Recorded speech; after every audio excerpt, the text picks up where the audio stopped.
Welcome to Care Transitions Today, presented by the American Case Management Association and underwritten by the Pfizer Foundation. Our podcast is focused on healthcare, on case management and transitions of care, especially relevant in today's healthcare climate. I'm Deb McElroy, your host, and today's discussion will involve insights from some health system leaders that we think will be of high interest and value to all of our listeners. So I'm delighted to welcome our guests, Dr. Matthew Harbison, who serves as the Vice President of Care Coordination and Hospital Medicine for Memorial Hermann Health System, and he also serves as the Medical Director of that system's hospitalist program. I'm going to hand it to him in a minute to tell you all a little bit more about him. But in addition to Dr. Harbison, we have Patti Velky, who is the Associate Vice President of Care Coordination, also from Memorial Hermann. Her scope of responsibility includes acute, ambulatory, and transitional case management programs, as does Dr. Harbison's. I want to just highlight that Patti's been active with the American Case Management Association, both on the local and national level. And Dr. Harbison is also a member of the Association of Physician Leaders that is affiliated with ACMA. So we're really excited to have both of them. So Dr. Harbison, I'm going to hand it over to you first to just give us a little bit about your background, and then we'll dive into some questions today that I think will be really helpful. Absolutely. And I first want to thank for the opportunity for having the conversation. I tend to learn a lot as we go through this as well. So I appreciate the opportunity today. So my name is Matthew Harbison. My background is internal medicine and pediatrics. I did my residency at Duke. I'm a hospitalist by background and trade. I came down back to UT where I did my medical school and got involved in a lot of case management, quality, and process improvement. Patti was one of my early mentors through a lot of that work, as were folks in our county hospital, and got more and more involved in sort of case and care management, hospital medicine, leadership, quality, and process improvement, which I transitioned from a campus role to a system leadership role about 3 years ago to help with hospital medicine transition to an employed model, and then help in our care coordination, merging our ambulatory and value-based focus with our acute care delivery system. That's great. Thanks for that background. And Patti, I'm going to toss it to you for a moment. Can you fill in some blanks for our listeners as well? Yeah, so I've been with Memorial Hermann. It's almost 19 years now, and I started out as a director at one of our campuses and was given the opportunity to become a system leader in care management after about 6 years. And at that time was involved with developing a lot of our acute care case management process. I left for a slight period of time and took a sidetrack into some work around clinical compliance development because I had a focus on the denial and revenue cycle side of our business and to understand more deeply about how care management impacted our opportunity in the finance side. And then based on a request from Dr. Harbison, came back to help lead some of the work to develop and enhance our transitions of care program to better migrate our ambulatory and acute case management teams and help them perform to support our value-based initiatives. That's great. And I think just from the background you've both provided is why your perspectives and your insights during this time is so valuable. So Dr. Harbison, I'm going to go to you next to ask a question that I want both of you to share perspectives on. I'll have you go first. First, if you can give me just a little bit more background on what the Memorial Hermann Health System looks like, how many entities, that kind of thing. And then can you talk a little bit about how you've navigated the pandemic? So it's been difficult, I think, for everybody, but from a case management perspective, what are the things that have been top of mind for you? So a little bit about your structure and then what has been the challenge.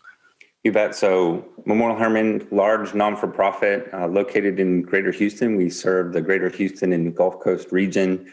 We have 14 acute care facilities.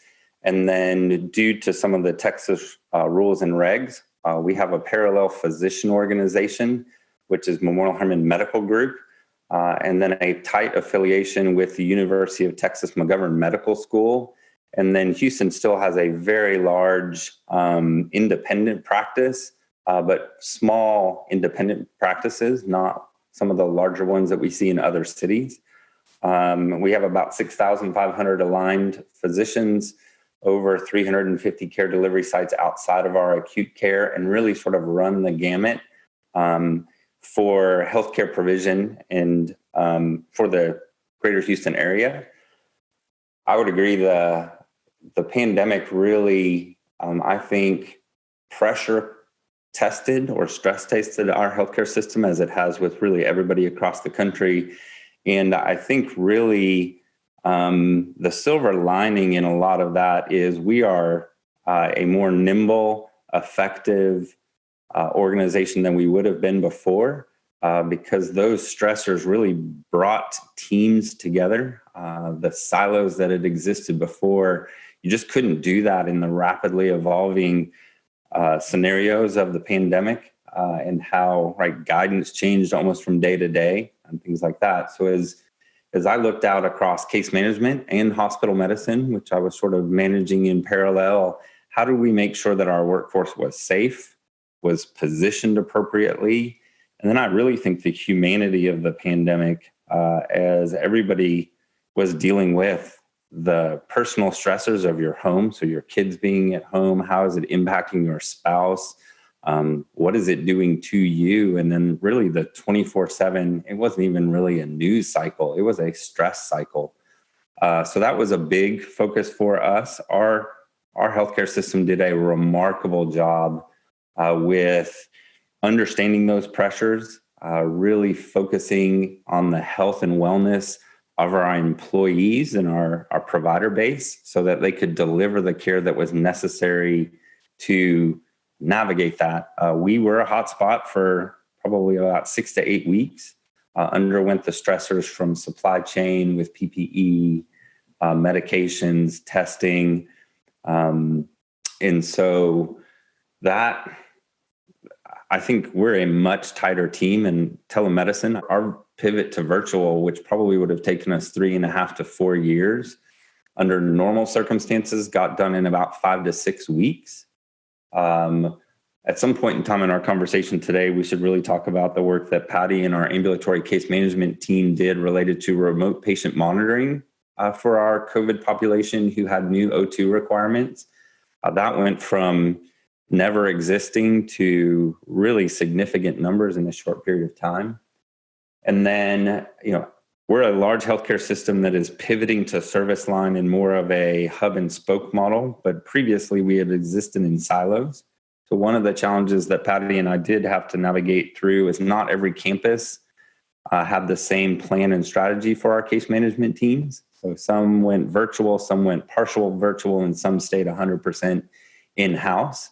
And messaging and navigating that with our leadership so that everybody understood. And I do think, healthcare as an industry just really rallied around our population and the folks that we have dedicated our lives to care for. And I think that helped. But those are sort of how we responded and some of the things that I think we did well. And there's some clear opportunities around consistency of delivery.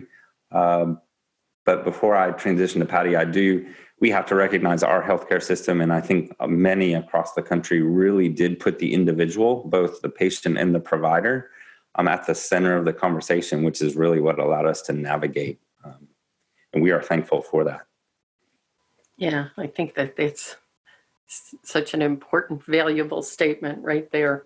Patti, your perspective, again, thinking about case managers, the physicians, certainly the nurses, social workers, the folks that individually have a skill set and a discipline that they're used to doing operational day to day. And then there was a shift, I'm sure. So your perspective on how that went. Yeah, I think one of the things Dr. Harbison mentioned is the unique space that Memorial Hermann has in our community. We have a county hospital system, but that county hospital system clearly does not meet the need of the population. Houston and the metropolitan area has the highest uninsured rate in the United States. And so we have always served a population that has been underserved. So given the COVID crisis, we also, our communities of color and our probably most marginalized populations were quickly impacted. And so to Dr. Harbison's point, our organization stepped up and realized that was going to be a huge opportunity for us.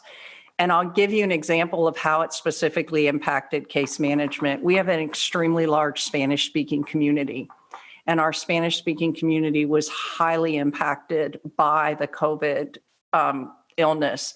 And so when we had to move to a virtual model for case management because of the needs around PPE and some of the variety of questions around just how we're going to manage this population, and as we were surging into our beds, we had to remove our case managers from doing those in-person visits, right? And so we had to figure out how to socially distance our teams in their own workspaces. And because those people don't primarily sit at a desk and work, they're on the units, we were struggling with trying to figure out where to put our people in a hospital that was trying to build rooms and navigate many other things. And so when we had these very unique populations, we were also trying to address the fact that we now had no family. So we had case managers working telephonically, trying to do assessments, both with a medical record and telephonically.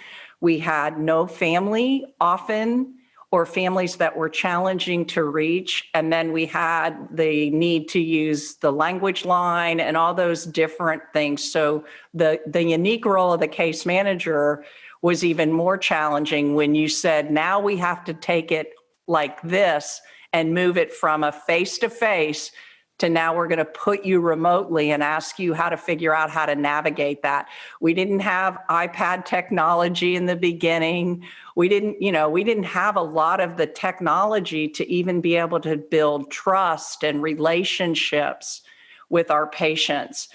We were cold calling families, and Deb, the challenges that is just to reach people on their phone in the beginning. And then we have a very vulnerable population that oftentimes have issues of trust as it is relative to people outreaching to them. So I just think that was some of the things that we were trying to navigate early on. And at some point, we should probably talk about how we addressed some of the issues with our homeless population. And some of the work we did uniquely, both in the city and as an organization, to try to address that, which is a really high volume population for some of our campuses. That's good. And I don't want to lose that. I do, just as you're talking about the strategic approach that you both had to identify. And Matthew, I'll go to you next. You talked about this large system, and you're both trying to decide how to deploy and change the operating model for some of these case management folks. So what did that look like across your system? You've got a large medical center, and then you've got smaller. So did one size fits all? Did you have to modify to meet emergency planning in different facilities? What did that look like? And then Patti, I want you to comment on that as well, but I know Matthew brought that up initially. Yeah, thanks for the question. I think, again, as a as an organization, we're really good at hurricanes, right? So we had that sort of command center. Yeah. We know how to stand up a command center. So that's really the structure that came up very quickly. We were having, probably at the height of the pandemic, twice a day command center calls, updating on PPE, supply chain, updated infection control guidance. What's the CDC come out and said? So that command center was, again, system corporate leadership, but then the campus leadership representing every one of the care delivery sites, plus our ambulatory folks, plus case and care management, and the physician organization. And a lot of it was, all right, we had a 10 or 11 a.m. call. You kind of had homework. They didn't really call it homework, but you needed to go out and gather that information. And then we had a 5 to 6 call every day. So when I was talking about talking across the silos, I think that we talked to our directors once or twice a day at the height. I talked to my hospitalist medical directors twice a day. And we talked to, I also oversee our supportive medicine team. So all of those, plus Patti and I, were in pretty constant contact as issues arose with individual campus leadership teams. And then we layered that on top of all of our normal touch points. But that's where I think the true relationship building, and as I talk to other large healthcare systems across the country, probably one of the best outcomes of this is everybody's a tighter team. The communication, lines of communication are clearer. We know how to do it better, crisp, clear communication. So that, I think, was really it. And then it was really fascinating to get to see our leaders and get to know them through all of those touch points, which we wouldn't have had under normal circumstances, and then watch the relationships build across that time as well in these folks who knew each other. But similar to one of the earlier conversations that we had, you also got to know their family, right? You hear it in the background, the humanity of the people, right? The struggles when they were really recognizing how the pandemic was going to impact women in the workplace, as an example. There were some really poignant conversations around that. My wife owns her own practice, so watching a provider struggle as those volumes in a private practice model drop while all of your overhead remains the same. And then we have 5 children, so we're virtual schooling 5 children while my wife is trying to run a practice, and we're running command centers. So the humanity of all of it, I think, also created these bonds that we probably would have missed out on if we hadn't had the external pressures of the COVID. But kudos to our command center, our infection control folks, and our legislative folks who kept us up to date on all of those. And then they look to us as operators to implement and really escalate barriers. That's great. Patti? I think one of your questions, the beginning, was about how our different campuses responded and how we managed it. During the pandemic, it became clear that we were going to maximize capacity at some of our tertiary and quaternary care centers, and that we needed to allow for, there's 2 level 1 traumas in the greater Houston area. There's one in Galveston, but primarily it's our hospital and our county hospital. So while, as we tried to focus on how we kept the capacity up for that trauma, as well as knowing that our highest level of care for our COVID population had to be in one or two of our hospitals, the organization quickly decided to pivot to putting populations, the COVID populations, in specific facilities, and creating capacity so that we could continue to care for our patients, but manage the population. And the reason I bring that up is how it impacted our case management teams. So as we shifted that population to specific community hospitals, that was both operationally challenging because that work was extremely difficult, as I mentioned earlier. So you're having all these conversations remotely. You're having to navigate new relationships with your care delivery team. We had to leverage our relationship with nursing greatly because nursing often was the one that was messaging and taking documents in and out of the room that we couldn't, or delivering DME and doing things that historically the case management team had done. So when you said, okay, then a few of our community hospitals, they're going to be our surge hospitals. So the majority of those patients may be that population. Our teams were stressed, right? Their work fundamentally became more challenging and complicated. So even the most simple discharge plan was complex because you weren't able to manage it. You had to work through another team. And over time, those teams were stressed and their processes and their normal routines had changed. So that's what we started to see as well. And that's what really drove Dr. Harbison and I to have these daily touch points with our team. So every morning at 8:00, we talked to our team leads and we just had them talk to us about what's going on today and what do you need from us? Because we were way up here in the clouds trying to deal with the big picture, but they were in the weeds, right?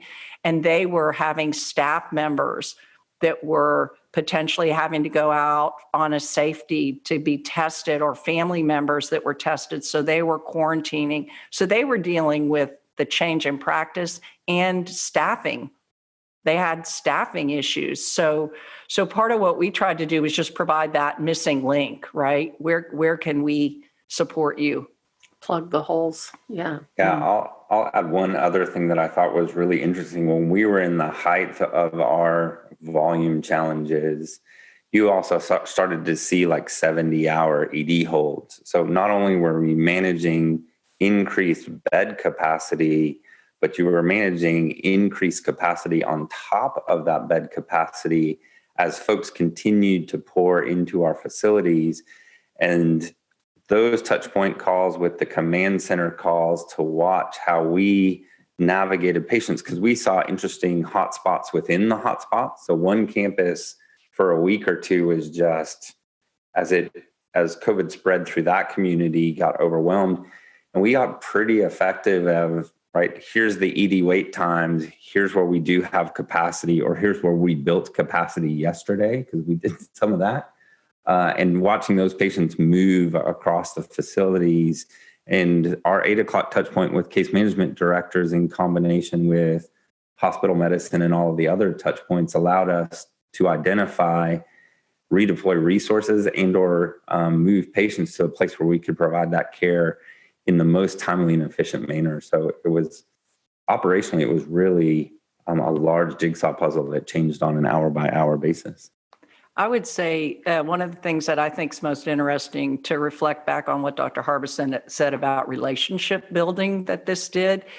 We have patients that move within our system because their care needs are best met at another hospital. And that always is a friction point, right? Because many times these patients are complex. They may be under-resourced.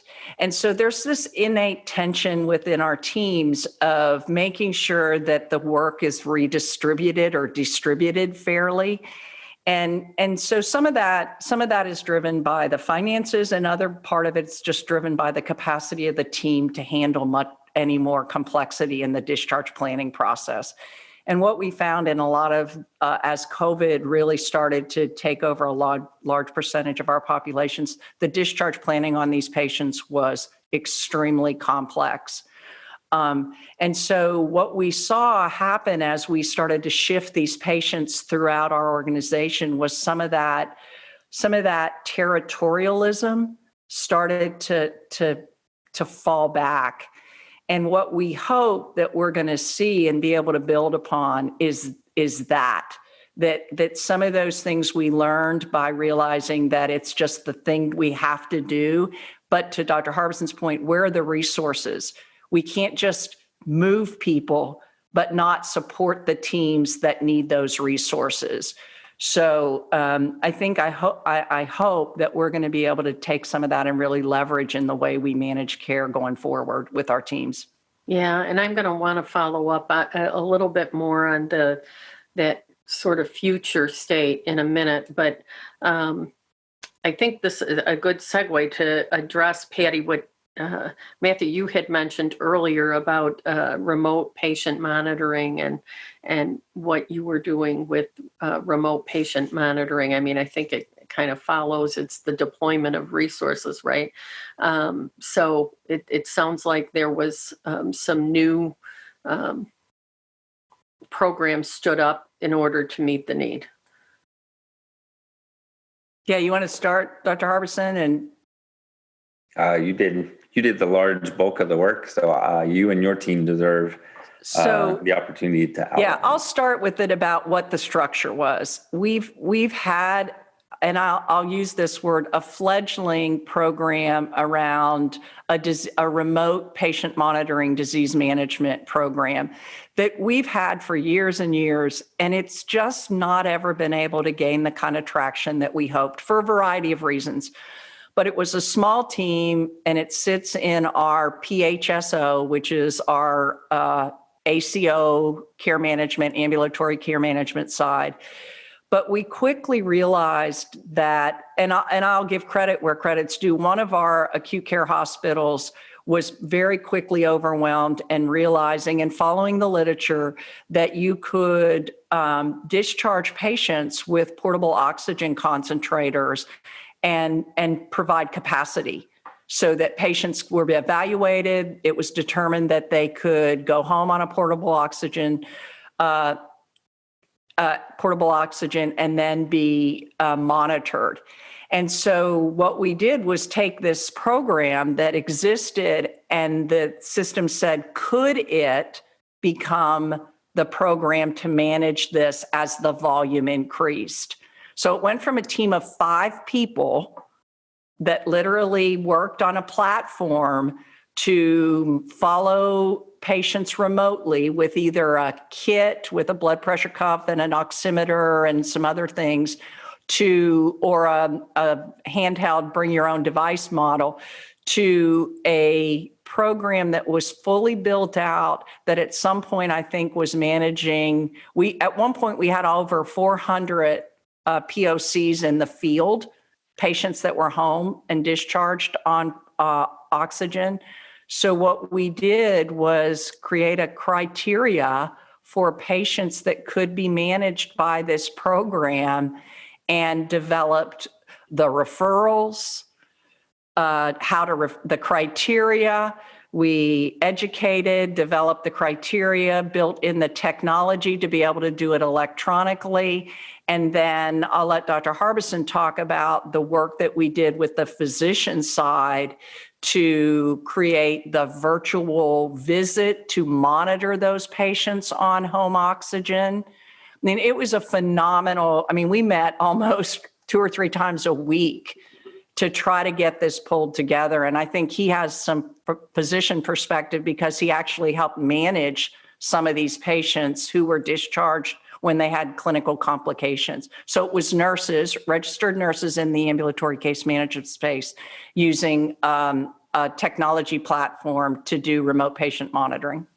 So you had some of the technology, and just sort of in terms of timeline, what did that look like? You had some of that existing, and you were able to maximize, it sounds like, pretty quickly.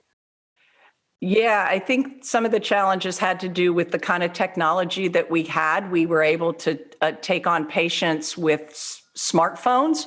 So there was some technology needs that the patients had to have that limited our ability to grow it as quickly as we wanted, but that was part of it. So not everybody had to be deployed this full kit with a blood pressure cuff and everything.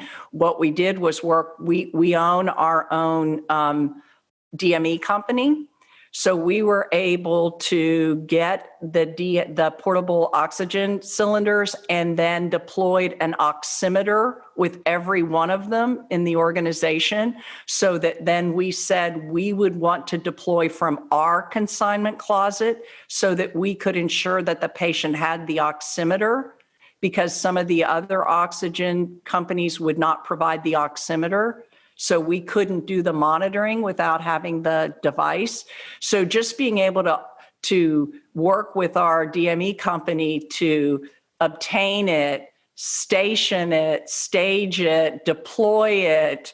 I mean, just that piece alone and was unbelievable. Awesome.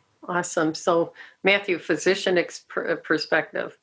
Yeah, I think to answer your question, I think we got the can you do it? And about 2 to 4 weeks later, we turned it on. We had to turn it off very rapidly. 4th of July weekend. Yeah, 4th of July weekend. We flipped it on. Of course. We got a huge volume of patients in the first day, figured out a couple of the other operational blind spots that we had. We turned it off for about 48 hours, 72 hours, and then flipped it on and was really, it's still up and running today. It was a really amazing, and I think that it's really become a cliche, but we were building the plane in the air as it was flying. A huge multidisciplinary effort with great partnership. And then as part of it, part of the pathway was really, one, identifying all the people who were appropriate and safe to enroll in this. And then because of the tremendous throughput pressures, but then also making sure that we wrapped those patients with a safety blanket that we were all comfortable with from a quality and outcome standpoint. So that included physician escalation, which was something we built as we were flying along, because folks got home and some folks did need additional tender loving care.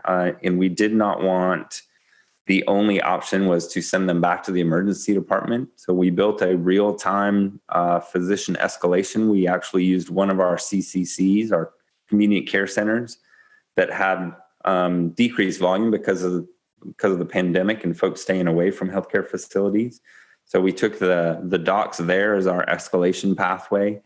But then our employed physician group stood up very quickly a virtual follow-up pathway. So the ambulatory docs, I think they assigned 3 or 4 that this was their task, and they worked on the weaning protocol. We had to develop standard standing delegated orders so that we could actually wean off, because you didn't want to have a patient that the doc was the rate limiting step to come off the O2. And then because our healthcare landscape is so complicated with the university, our employed group, the independents, we worked with all of those groups to agree that we were going to run all of the discharges through this process with our employed physicians. And then those employed physicians would hand those patients back once they came off the O2. But as the part of that safety net, we didn't want to make it overly complex for the end users, be it the docs, the case managers, the patient, or anybody. Still running today. I think there's about 200 folks-ish that are still in the program. We still do have, like most communities around the country, low-level COVID at the moment. So there's still folks being enrolled. But really, again, when I would reference that stress testing in the beginning, we found stuff like during the pulse ox teaching, people would take the pulse ox, show them how to use it, but not to put the batteries in. And then the batteries got lost in the discharge process. So make sure you put the batteries in the pulse ox before you send them. Really simple lessons, but operationally, we know those are the things that trip us up. And then I do think, very humbly, to Patti's point earlier, while we know that our communities across the country are stressed and healthcare is an additional stressor, some of the vulnerabilities just really were highlighted in this patient population. Folks who went home and their electricity had been turned off between their entry in the hospital, food insecurity, some of the painful decisions that folks have to make on a day-to-day. And it goes back to the work that we were doing pre-COVID with you and the organization around transitions of care. How do we do that better? And how do we really optimize the health of our community so that healthcare becomes less and less of a need? And God, this just really, there's still work to do. We're doing great work, but there's a lot more to be done in that space. Yeah, Deb, I would tell you a story that one of our case management leaders brought forward the electricity issue between the time the patient came in and the patient discharged. We discharged them home and they called and they had no electricity. So what our organization did was get our government relations people involved, and we advocated at the state level with our Public Utility Commission.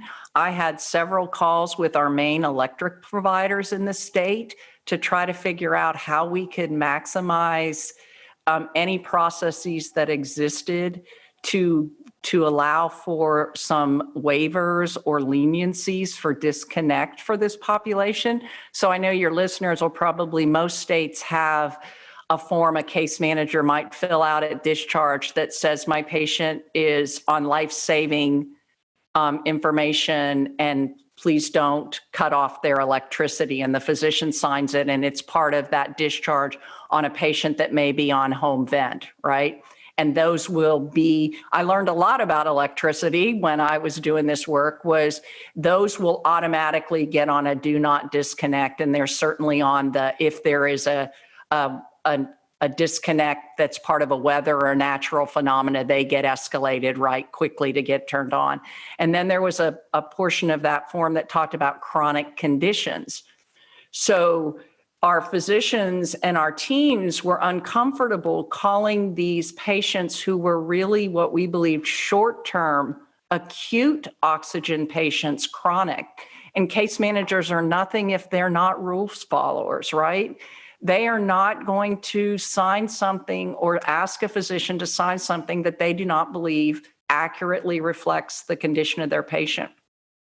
So what we did was advocate up to our Public Utilities Commission to either revise the form specifically for this patient population, which was acute short-term use of oxygen in a concentrator for which they needed electricity that had a short battery backup life, or for them to realize that we would ask and use this form for that patient population. And we ultimately got a letter from the Public Utilities Commission that said we could use their form for this patient population. So I think for our case management teams, that was a really positive thing that came out of this, from a sense of advocacy for this patient population, and to see that what they brought forward was able to be addressed, that the need was identified, and that the organization deployed the resources to, at the highest level, try to get some change to support the population. So that story for me illustrates sort of a thread that I've heard through the podcast that we've done, which is, we have been working for many years on these community partnerships and community networks as we're thinking about transitions of care and how people flow through the healthcare system and their communities. But again, the story illustrates, working with public utilities. And I'm not sure if you have any other examples, but I think that relationship to maybe non-traditional partners might be beneficial going forward. And you brought up the homeless population previously, which you might want to address as well. But do you have any thoughts about what that might look like going forward as, you take these lessons and use them for the future? Well, I definitely want to make sure we circle back to our work in the post-acute space, because and it's not specifically answering your question, but because it's relevant to what we were talking about, yeah. We have done a lot of work through one of our leaders to develop an aligned post-acute network. So skilled nursing facilities that are aligned with our organization, both from a quality and value standpoint, and who meet with us routinely to develop partnerships to reduce readmissions, improve quality of care, decrease length of stay in the skilled setting. And I can't tell you how valuable that was when we got into the position when, both from a regulatory standpoint and just from a pure capacity and public perception standpoint, moving patients to the post-acute space kind of basically came to a screeching halt, right? And I know, Matthew, I'm sure you have something to say. Had we not had those relationships in place, our pivot to be able to get those nursing homes to open back up to allow us to move patients through when we were at capacity would not have happened. So before we get to the homeless and some other unique, I do think we should probably talk about that a little bit. Okay, that's perfect. Matthew. Yeah, I would agree. I think that we had really started on the post-acute strategy prior to COVID around our value-based purchasing. But if you really think about what all of that value-based is about, it's about healthy communities, and it's about really keeping folks in the spaces where they can recover the fastest, most effective, and regain their position at home effectively. And so through a lot of that partnership, a similar space where communication was really effective. Our Vice President of Post-Acute Services, Katrina Melton, our in-network facilities in those early conversations, which were also at least once a week, if not more, came together. We were supporting them with information, best practice. PPE. We did some PPE in the beginning. Yeah. And then you watch those folks who are really competitors in the market coalesce around the community, the effort. And again, kudos to our organization and to Katrina and the power of just transparent information as to where we are. Even if you say, I don't know where this is headed, but this is where we are today. That was, I would agree with Patti, that was also probably one of the keys to our success, to be able to continue to have movement through. And another space where state rules and regs changed every day, national rules and regs changed every day. We had facilities that were open for a day and closed for 7 to open back up. So that communication, again, healthcare is a team sport, and COVID just really emphasized that that's the case. Really, really powerful work. Yeah, I'm really proud of the work we did in that space, more than any place probably, because the relationship and the value of the communication that we were able to push out to our case management leaders and staff who were at the front line. So it was not just patients that needed to be placed, it was returning patients. Can we return? How many tests? How often? When do they have to be negative? Do they have to be negative? And then in the middle of the pandemic, our state came up with a form that we had to use. And so we had to figure out how to create documentation to show that we did it. And we have an electronic embedded case management system. And so we were able to work with our ISD partners to get that document built and scanned into our system and built into the packet. We also worked with our ISD partners to put COVID results at the top of that packet we pulled together to send to our post-acute providers. So if I'm a case manager and I want to refer a patient on a post-acute, we had created some packets of pertinent medical record documentation. And when the landscape shifted and they were starting to require COVID negative or last COVID result, we were quickly able to work with our ISD partners to get them to pull that data not only into the packet, but elevate it to the first document so that our post-acute providers could see it very quickly so that their work was easier. And now that form that is required is an electronic form, and it is built into our system where it can go to the physician, or the physician can initiate it, sign it, It shows up that the case manager, that it's ready. So it isn't a barrier, because long term, we realized that was going to be something we were going to have to do, not just in the pandemic. Yeah. Have to do going forward. I do think the other interesting relation to that is, at the height of the emotional stress of the pandemic, everybody sort of said, my world is crashing down around me.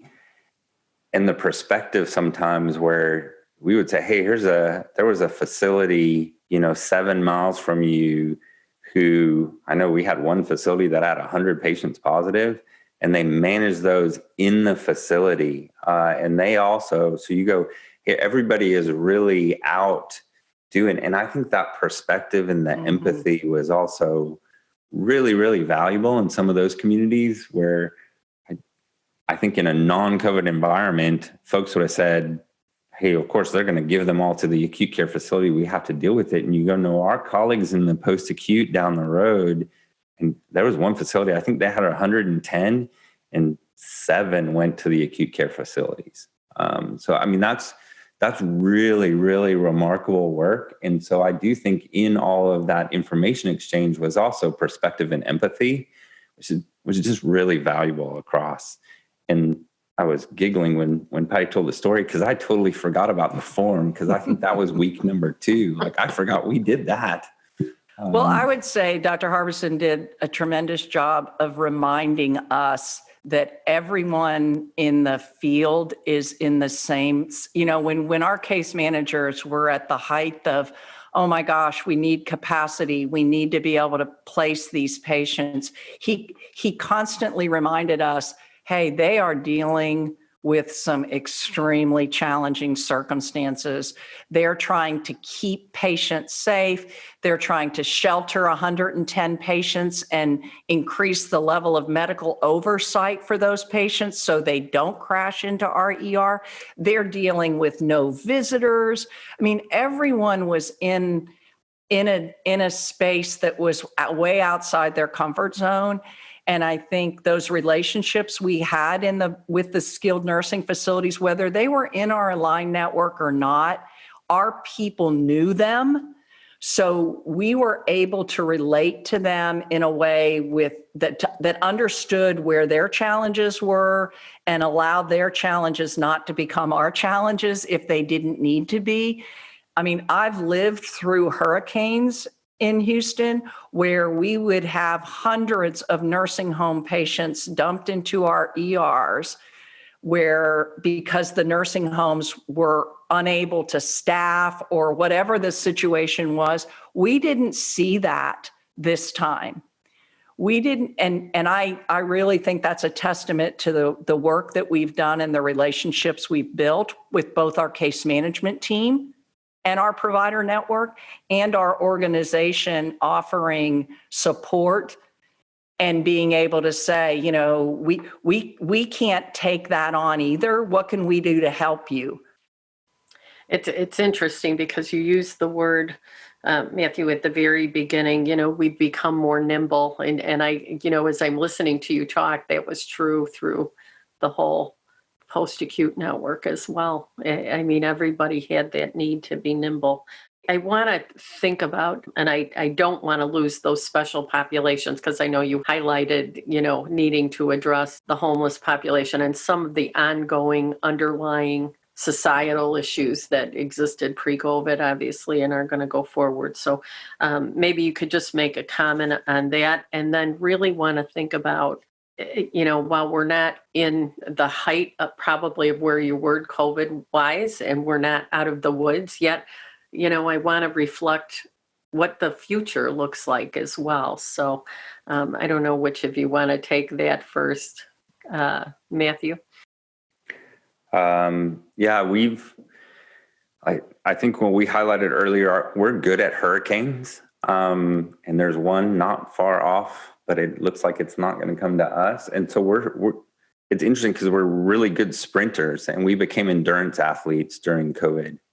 And I do think that transformation to a longer crisis has really helped us focus. So we were very much a culture of, and what else can you do, as opposed to what else shouldn't we, what else can we give up? So we got quite good at that. I do think as we worked through, again, the RPM, standing up, essentially what we worked on was kind of a homeless hotel that Patti can talk about a little bit, just to give you the highlights. We also were fast failers. When things didn't work, we were so much better because life was so busy to move them off. So I do think that hopefully we will remember all of those lessons, that we can continue to be as nimble as we were, shutting down surgeries, turning back on surgeries, titrating them to volumes in hotspots.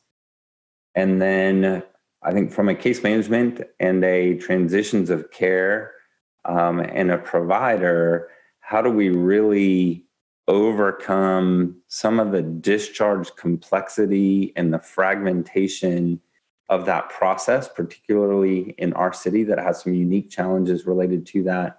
And how do we do that? Again, healthier communities for generations to come is sort of our mission and vision. And how do we take what we learned and be able to do that?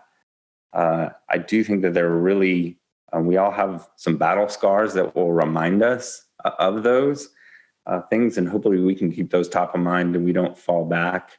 We're pretty sensitive as a community, the financial stressors, both for healthcare, but with the economic downturn and the impact on the fossil fuel industry, Houston's very sensitive to that from a barometer standpoint. So we also believe that there are going to be long-lasting impacts related to the travel industry and how that impacts the oil and gas industry.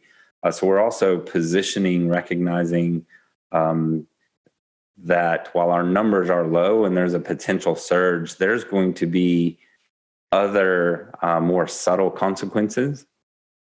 In my hospital medicine hat on right now, our hospital volumes are a little bit higher than they would be normally at this time of the year. It is not COVID. It's all the folks who ignored their chronic medical conditions. And those folks are sick. And that's really going to impact us as we try to care and recover as much health and wellness as we can in those individuals. And that's going to be some really long-term work. But I think the core of our organization came out in COVID. The spirit and core of our organization continues forward, and the compassion and empathy for, again, the individual and the providers will set us up well. Ironically, we were going through service line transformation as we were going into COVID. So we're also coming out of COVID with a different organizational structure, which may just allow us to keep doing what we've learned through COVID. People may attribute it to the new organizational structure, but it's probably a combination of the two. So fascinating and innovating times in healthcare. I'm excited to be here. And again, I think we take the positives out of what we just went through and make sure that we remember those daily. And just one additional question, Patti, before I go to you. The physician perspective in all of this, the physician advisor role when we're thinking specifically about case management, but also wearing your hospitalist hat, anything that's coming out of this that looks transformational for the future.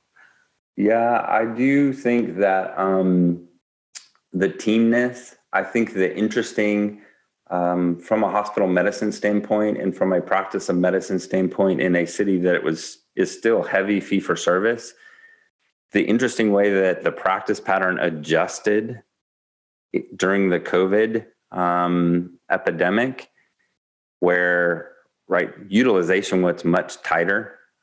Folks didn't do that because they didn't want to expose their colleagues, the patients, other folks. That we are trying to really cement that philosophy around utilization because it is valuable. And I think it was an opportunity, again, for us to take a good look at ourselves and our practice patterns. The physician advisors played a really critical role. I think that they appreciate now everything from the denials management to working with their medical staff to understand sort of the rules and regs and how to document appropriately to get credit for the work that they do. But also similar to the putting the batteries in the pulse ox, what are some of the silly operational things that we do that we've talked about fixing for a long time, where if we spent 3 weeks, right, we could solve the problem and then move on, as opposed to going, yeah, that's a problem for a couple of years. That group of folks also went remote. Our physician advisors and case management medical directors went remote, most of them probably 60% of the time, but they still came to campus and really worked side by side with the providers to help support across and their education. And then from a denials management, clearly the top line revenue and that impact has been really valuable in that role. The peer-to-peer, the peer-to-peers with the payers and things like that. Again, for care that we appropriately delivered, we should get credit for that and the appropriate reimbursement. If not, we would have to make some really difficult decisions as a healthcare organization. And we wouldn't want to do that simply because we didn't stand up for what we thought. So really interesting time. Great. Thank you for that perspective, Patti. So one of the examples that I would give that I hope that we both learned from and we move forward with was when I'll use the example of our remote patient monitoring program, when we were working to connect patients. Most systems, I'm sure we're not unique, are trying to identify a primary care ahead of time and have that documented. And we've had limited success with being able to have formalized that process to ensure that we connect every patient with a primary care visit at discharge, right? For a variety of reasons, fits and starts, payer, or lack of payer, just all the things that you can imagine. Who's focused, what's the right focus. So what we found on this remote patient monitoring program, as Dr. Harbison said, where we just drove all the patients to our employed physicians, when those employed physicians started interacting with this patient population and started to realize the complexity of some of their psychosocial situations, I think was extremely eye-opening and a learning that we would have never been able to get absent that experience. Because often primary care physicians see patients, they're kind of sterilized or they're dealing with a circumstance. They may or may not know what's going on in those patients' lives. And when we were working with them as nurses on the remote patient monitoring side, dealing with all of the complexity of their psychosocial situation, and then the physicians having those really deep conversations with them when they were trying to focus on weaning their oxygen, but the patients would keep bringing back all of these challenges and barriers that they had. I just think that level of on the ground experiential learning about the complexity of what our patients deal with has made our primary care physicians and our physician organization much more aware and engaged in some of the conversations we're having around how important it is to tie up things at the time of discharge, how important it is to follow up with some of these things in their busy practice. And as an organization, where are we putting our resources? Where are we supporting our physicians in the practice setting? Because we can't just expect to treat a condition. We are treating a patient and their entire situation. And while we have segmented a lot of that into what we call our community benefits organization, the reality is it isn't going to sit over there in a nice, clean little bucket. We've got to get better at it. And I think with the way that our organization has rolled up both the ambulatory and the acute side under one leader has been extremely effective. And what we learned through this experience has only accelerated the way we are going to create and design a program going forward and how we would focus those resources. That would be something that I'd say is a big takeaway. And the other takeaway from just a frontline case management standpoint is, what can we do remotely versus what can't we do remotely? And what does that look like with the workforce in the future, both from an effectiveness and efficiency standpoint in a scarce market where resources are hard to find, and from an employee engagement and satisfaction standpoint, as we think about how to make sure that we both, in this situation, we were trying to make sure that our team was safe and that those team members were able to manage their own personal resources because they weren't immune to children that were now all of a sudden at home, or grandchildren or spouses. But once we start, Dr. Harbison and I laugh about this a lot. Our organization learned a lot about people being able to work remote. Things that we never would have realized could happen remotely, we probably may never change back to a office-based model. And I think those lessons are really clear for us in case management. And as we think about employee satisfaction, engagement, and retention, those are really important things for us to be thinking about. Yeah, I hear that as a theme too, and I think that's critical. I know that our time is winding down, but there's a question that I'd like to ask each of you. To your point, Patti, one of you said at the beginning that the individual and the provider was at the center of all of this work, and that's I think reflected in what you've shared. As each of you are leaders that have navigated this really difficult time, and as a leader personally, I'd just be interested to see what you're taking away from this experience. You've brought up the hurricanes a few times, which I hadn't thought about the parallels, but I should have. So you've been in these really crisis situations before, but this is a unique time, and so personally, as a leader, what have you taken away from it? And Patti, I'll go with you first. Dr. Harbison's heard me say this a few times. Relationships matter. The way you work and interact with your people matters, and you can't turn that on in a dime. You have to have that, and you have to have that trust. So it's got to be there. So when you need it, people will follow.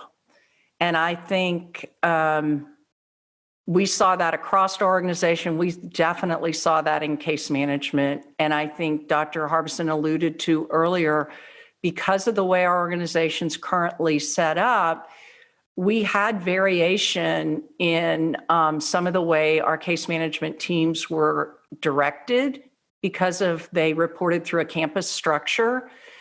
But it didn't take long for them, once we said, hey, how about we start meeting every day and talking about what we need, for them to lean into that and become deeply, deeply embedded in that structure of, oh, I've got someone working with me, linking arms, doing this job with me. And I don't think if we didn't have the long-term relationship with our staff and our leaders, that they believed that we were for them, that we would have had the success we had. They certainly wouldn't, I believe, feel as supported as they did. I certainly don't want to put words in their mouth, but I believe that if you would ask them, they would have felt that they were supported. We couldn't answer every need, we couldn't meet every need, but I do think they felt that we were with them. Yeah, and I would suspect as they were leaning in, you were able to more effectively make those critical decisions. Yeah. I don't know. What do you think, Matthew? Yeah, I think leadership sort of comes from your core. For me, again, I've used the term quite a bit, and I want to steal a word from Patti, but she uses a lot more, so it's really hers. But humanity and grace. I do think, I feel for my kids. I got a sophomore in high school who hasn't gone to high school since about halfway through his freshman year. Fifth grade in our elementary schools is a big deal, like your big kid on campus.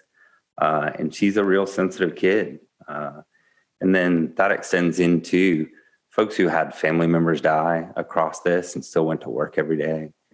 Those folks who were scared and stayed home. So I think that from a leadership standpoint is really what to take away. It's that empathy perspective. This was hard. Mm-hmm. I think all of us probably had some quiet moments where you're like, this is hard. From an operational standpoint, again, building the remote patient monitoring and learning what we learned and figuring out how to navigate the complexity of the organization, the community. I think Patti really hit on the success of almost every one of these was the relationships with the folks that were in there. Some of the project managers for us were the heroes, right? The Krishna who helped us get RPM.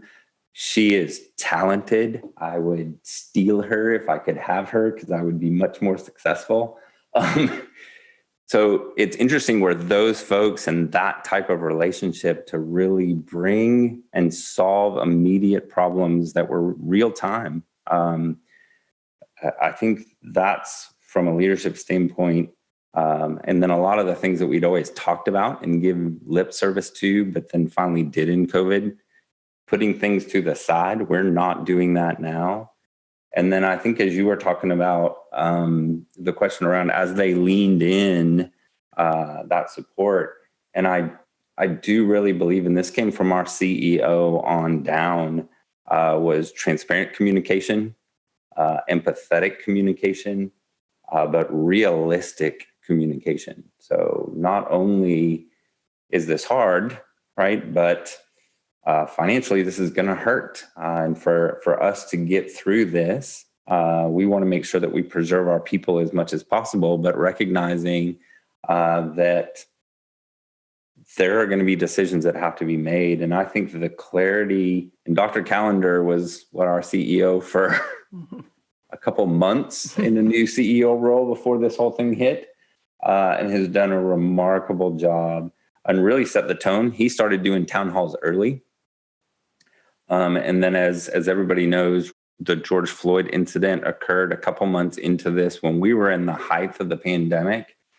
And he did a town hall on diversity and inclusion with our board chair, who's an African-American, very accomplished gentleman. And it was a very candid and open and raw conversation. And the ability for us to do that in the midst of all of the other stressors, I think also was very reassuring. So the loyalty coming out of the pandemic really to the organization, I think is strong because the organization really, again, did put the individual, be that person, a patient, provider, parent, sibling, in the middle. So I think those are the lessons learned. It would be hard to write it down, but now you know what leadership looks like, and you just got to role model that. Because I love that. Some remarkable work. Yeah, I love that personal perspective, and thank you for sharing that because it's. You're right. I think you start to know what it looks like, but painful lessons along the way. So we have to wrap up, but I have so greatly appreciated this dialogue, and I know that there are so many lessons learned and so much more to share, as we go forward. Any final comments from either of you as you're thinking about the folks that are listening? Primarily we're targeting the people that are in our disciplines, nurses, physicians, social workers that are at some point in the care management spectrum. Any any final words before we end our podcast today? I can go first. I think across the industry and across all of our disciplines, we do good work. And I don't know that we always give ourselves credit for the difficulty in the work that we do. And you don't recognize that every day. You develop calluses to that, I think, sometimes. But we do good work. We should pause, pat ourselves on the back a little bit, and appreciate those folks around us who are also doing great work. Yeah, you just stole my thunder. I was going to say that definitely we need to acknowledge how important our expertise is and how valuable it was in this moment. And we need to kind of like throw our shoulders back and feel good about that and feel empowered to ensure that we don't feel that sometimes we tend to be overwhelmed and allow ourselves to become victimized. And I don't mean that in any way in a negative way, but it is the nature of the work we do. It is hard.